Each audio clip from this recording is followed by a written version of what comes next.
I was reincarnated as the 7th prince, so I can take my time Stop. Listen. You don't want to listen to me talk about how fun or interesting this anime is. No. You want me to talk about this. That's right. Even if you're not caught up on Mugmoth lore, this is this video's thumbnail, and this is the staple of practically all of its advertising. But with that said, there are also quite a few good points to this anime, and a few good reasons I think that people should watch it. However, there's also a lot of bad, and some things that are honestly far worse than the main character's design. But we'll get there. For now, I want to fill you in on some background. I'm just gonna skip through all this intro stuff and get you up to speed. Without further ado, here is my review of 7th Prince. Back to you. The series is directed by Jin Tamamura, who is a lesser-known name in the director space, but he does have experience at the head of A Sister's All You Need, as well as episodes of Watamote, JoJo, and Fate Kale, among other things. Basically, this guy knows the anime meta in and out. The character design is done by Nishikori Naru, who doesn't actually have much of note in his portfolio right now. But if I do bring that name up again in the future, I guarantee you he will be known for, He is also the chief animation director, which explains why some of the scenes are the way they are. But that said, the animation is wonderfully smooth and dynamic. There are very flashy magic scenes with very intricately animated particle effects, and even some quite effective use of CG to make it all work, which, if you know me, I'm pretty picky about. This is definitely one of the strongest reasons to keep watching. These pieces and many others come together to deliver an extremely immersive experience. This is a hardcore self-insert series, which, while isn't very surprising or unique for a modern isekai, I can confidently say that it does a much better and more focused job than probably most others I've seen recently. There is a lot of competent storytelling, concepts, and ideas in this show, but none of them are fully explored more than at a base level. For example, there is a supposedly complex and interesting magic system that's never actually explained besides some vague scenes that give the illusion that things make sense. But when I really stopped to examine things, it felt more like it was being made up on the fly. There's a world and a political system that exists and often tells you that it operates outside of the main character's view, but when you start to inspect its individual cogs, it very quickly falls apart. There's even some unique and, frankly, really interesting world-building trivia spotted about in the story, but it never goes past just that, trivia. And after seeing all of this individually, I really want to say that these strong concepts are wasted, but really they aren't. It's just that they aren't the priority. Instead, the focus of the series is easily digestible fun. Rather than actually fleshing out all of these concepts, the anime intentionally introduces them in a way that makes you feel like you understand them even if you don't, and makes them feel like they make sense, even if they don't. You can hop in at pretty much any point and fall right in. It's by design and it's done quite well. I wholeheartedly believe that if this author wanted to, they could write an actually complex story. No, this was an intentional decision to make the series more widely appealing. And as time goes on, these concepts, if nurtured well, will grow into far more complex, fleshed out story beats that'll keep the title engaging in the long term. This is where most self-insert anime fail, and what often separates the one-offs from the successful franchises. The more I watch this show, the more I realize that at its core, as strange as it sounds, it's actually kind of nostalgia bait. It brings you back to that time of your childhood where you could experiment, be curious as a carefree adolescent without any sort of adult expectations weighing you down. This is the anime equivalent of mixing your mom's soap products in the bathtub to create quote-unquote potions. There's no real fear of consequences because while we know they exist, they're something that kids don't have to worry about. Lloyd, the main character, is never really flustered and concerned, and only shows strong emotion when he's having so much fun that he can't help himself. It's a world that is given just enough complexity to look like it runs independently, but if you look any deeper, you realize it only really exists to serve the main character's whims. 7th Prince knows what it is, and it uses its concepts well. It takes a self-aware story like this to fully utilize its components. Now those are the good of this series, and for those things, it can be well worth it. That is, if you can stand the bad. Admittedly, I didn't want to make this video, and that's not to say I wasn't interested in making it, but rather reviewing an anime like this is a very difficult subject to approach. And there's two reasons for this. For one, the morality of sexualizing underage characters in anime is an endless spiral of debate, disagreements, and hate. It is an extremely sensitive topic and can easily cause a lot of discomfort. In fact, despite my shiny new YouTube partnership, thank you by the way, I won't be monetizing this video because I couldn't if I wanted to. It's just that touchy of a subject. But here I am, ready for whatever you guys may throw at me in the comments section. This is the main character, Lloyd de Salon. He's 10 years old, but he's clearly not drawn that way. You might even say he's sexualized.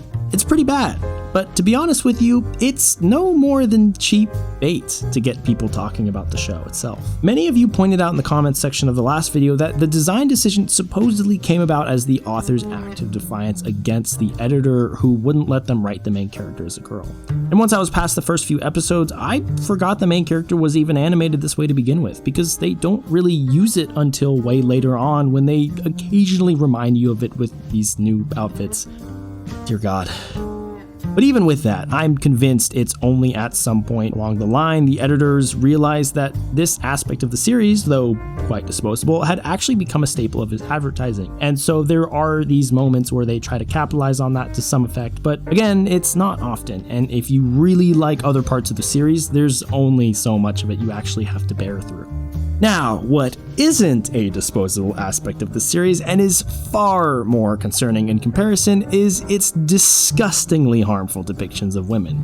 Or, wait, sorry, I didn't mean women, I mean the hyper-sexualized, poorly scripted puppets that only exist to creep on the main character and deliver a steady stream of tasteless fan service directly into the viewer's bloodstream. And it doesn't end there either. No, in pretty much every scene with a major villain, it goes from uncomfortably sexual to downright assault. And I don't mean the villain themselves, because usually they have no interest in sex. No. It's the author that is assaulting these poor characters for the sake of weird, unconsensual fan service, the likes of which rivals only sword art online. This is the much more real, much more concerning character depiction choice of this series that bothers me far more than the main character's physical design. But really, none of this is new either, or even all that surprising. Sexualization of minors and harmful depictions of women are both long-standing problems with certain genres of anime, and are present in many titles that you likely enjoy or have enjoyed in the past. And watching this series reminded me that there's lots of disposable one-off seasonal titles I've watched that are just as bad, if not worse. And even some big hits too. And guess what? Fetishization of children and teens is not just a Japanese problem, it's a Western one too. Avatar: The Last Airbender has a beach episode, and I've never heard anybody talk about how weird that is, but it is weird, right? And remember Cuties? I don't even need to explain that one. Now, don't get me wrong, I'm not trying to call anybody out. I enjoyed certain aspects of Seventh Prince, and in fact, I've enjoyed a lot of titles that share this issue, and I will expand on that, but I did say that there were two reasons I didn't want to make this video, and I want to touch on the second one first.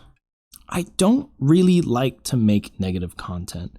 This video was meant to be light-hearted satire, but even still I hesitated to post it because I don't like spreading judgment just for the sake of it. If there's no greater point to a criticism, why bash something that others enjoy? And both pointless and insightful critique are already well-covered niches on YouTube.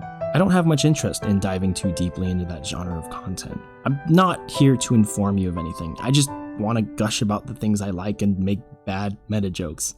If you don't like anime because of its rampant sexualization of minors or its harmful depictions of women, that's respectable. Even if that's specifically what you like about anime, you know what?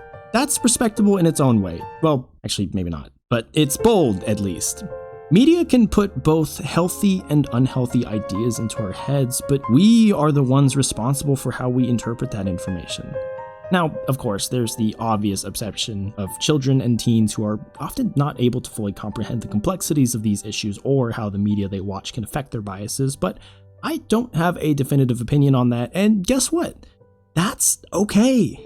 I don't have to be the expert at everything. In fact, I'm not an expert at just about anything. I might as well be the jack of no trades, but I'd rather admit to ignorance than die on a hill that I'm not even that informed about. I just want to enjoy the things I enjoy, and I encourage you to do the same, including Seventh Prince if that is your thing. I don't even think people should feel too bad about liking this. The character is drawn with the intent to entice people. It's by design. That's how this anime and many others sell more copies. Sometimes good stories would never get told if they didn't pander to the industry. Fate did the exact same thing, and it is one of the most successful anime franchises internationally to date. And we have Khaled now, which is a stain upon this good green earth. But if you like that sort of thing, then you shouldn't care what I have to say. Take this all with a grain of salt. I'm just some random moth on the internet ranting about the ethics of putting anime children in booty shorts. I have close to no credibility, and that's still probably more than most drama YouTubers on the internet. All I can really say about this subject definitively is that it's never a bad thing to be informed about the content you digest. There's practically no such thing as a perfect piece of media. Everything has flaws, and nobody carries the right to tell you what you do or don't like about something except yourself.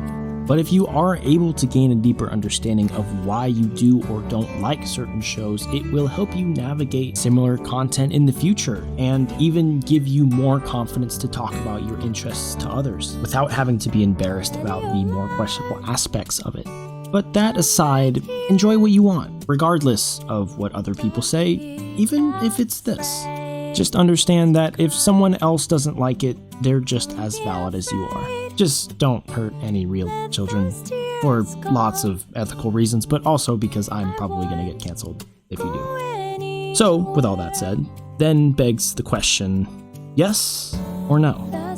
Well, let's just say that if she can't bench my weight, she can't be my mate.